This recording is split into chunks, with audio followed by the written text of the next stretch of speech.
Hi అండి, welcome to jalebi talks cooking time. ఈ రోజు వీడియోలో ఓవెన్ తో పని లేకుండా రైస్ కుక్కర్ లో బేకరీ స్టైల్లో ఇంట్లోనే ఈజీగా తయారు చేసుకునే eggless chocolate cake recipe share చేస్తున్నాను.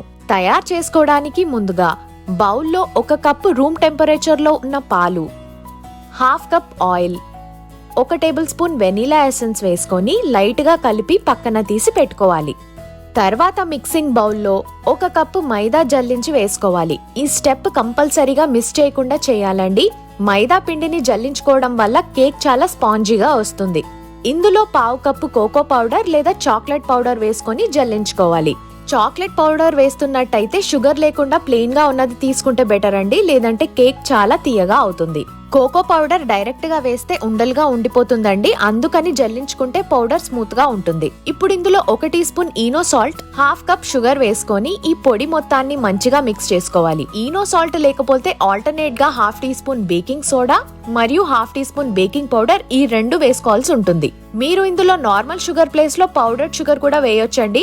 పౌడర్ షుగర్ వేసుకుంటే ఈజీగా కలిసిపోతుంది. ఇప్పుడు ఇందులో ఇంతకు ముందు తయారు చేసి పెట్టుకున్న పాలు కొద్ది కొద్దిగా వేస్తూ ఉండలు కట్టకుండా కలుపుతూ ఉండాలి. పాలు వేసుకున్న తర్వాత ఫస్ట్ స్పూన్ తో మంచిగా స్ప్రెడ్ చేసుకోవాలండి. తర్వాత బెలూన్ స్పూన్ తో మంచిగా బీట్ చేస్తూ కలిపితే ఉండలు ఫామ్ అవ్వకుండా ఉంటుంది. ఎంత స్మూత్ గా మిక్స్ చేసుకుంటే కేక్ అంత సాఫ్ట్ గా స్పాంజీగా వస్తుందని గుర్తుంచుకోండి. ఇప్పుడు తయారు చేసుకున్న కేక్ బ్యాటర్ ని పక్కన తీసి పెట్టుకోవాలి. ఇప్పుడు అవెన్ లేకుండా బేకింగ్ ఆప్షన్స్ లో ఫస్ట్ మెథడ్ రైస్ కుక్కర్ లో చేయడానికి చిన్న రైస్ కుక్కర్ తీసుకుంటే బెటర్ అండి, లేదంటే కేక్ చాలా వెడల్పుగా వస్తుంది.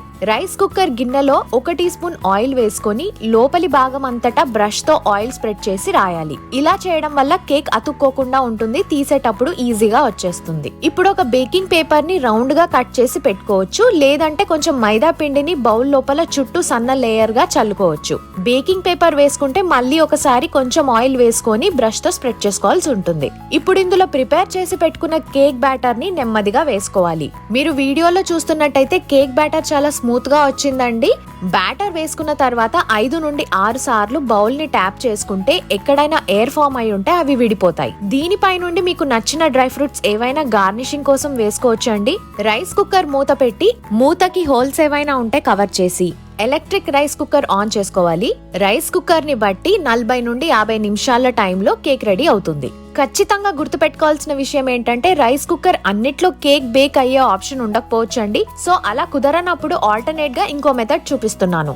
దీనికోసం లోతుగా ఉన్న కడాయిని స్టవ్ పైన 5 నిమిషాలు మీడియం హీట్ పైన ప్రీహీట్ చేసుకోవాలి. ప్రీహీట్ అయ్యాక ఇందులో ఒక స్టీల్ స్టాండ్ ఏదైనా పెట్టి దానిపైన ఇందాక కేక్ బ్యాటర్ వేసుకున్న బౌల్ పెట్టి ఇప్పుడు కడాయి పైన బేసన్ లాంటి రౌండ్ షేప్ గిన్నె ఏదైనా టైట్ గా పెట్టి దానిపై నుండి కొంచెం లావుగా ఉన్న టవల్ ఏదైనా వేసుకోవాలి. ఇలా చేస్తే ఆవిరి బయటికి రాకుండా కేక్ చాలా పర్ఫెక్ట్ గా బేక్ అవుతుంది. కడాయిలో బేక్ చేస్తున్నట్టయితే స్టవ్ ని ఖచ్చితంగా లో హీట్ పైన 40 నిమిషాలు పెట్టాలండి.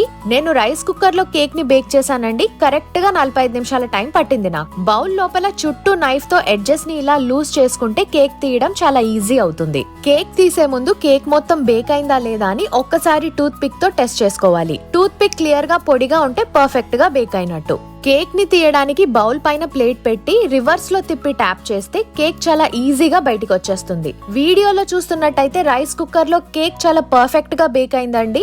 బేకింగ్ పేపర్ వేయడం వల్ల కేక్ ఎక్కడా మాడిపోలేదు. గ్లాసీగా చాక్లెట్ కలర్ తో స్పాంజీగా అయ్యింది. ఈ చాక్లెట్ కేక్ రెసిపీ ఇంట్లో తప్పకుండా ట్రై చేయండి. పిల్లలైతే చాలా ఇష్టపడతారు. ఈ రోజు షేర్ చేసిన రెసిపీ ఎలా అనిపించింది అని మీ కమెంట్స్ పెట్టండి. వీడియోకి లైక్ పెట్టి కుదిరితే షేర్ చేయండి. మరిన్ని రెసిపీస్ కోసం జిలేబీ టాక్స్ ఛానల్ ని సబ్స్క్రైబ్ చేయడంతో పాటు పక్కనే ఉన్న బెల్ ఐకాన్ ని కూడా యాక్టివేట్ చేసుకోండి. మళ్ళీ ఇంకో రెసిపీతో కలుద్దాం. Thank you so much.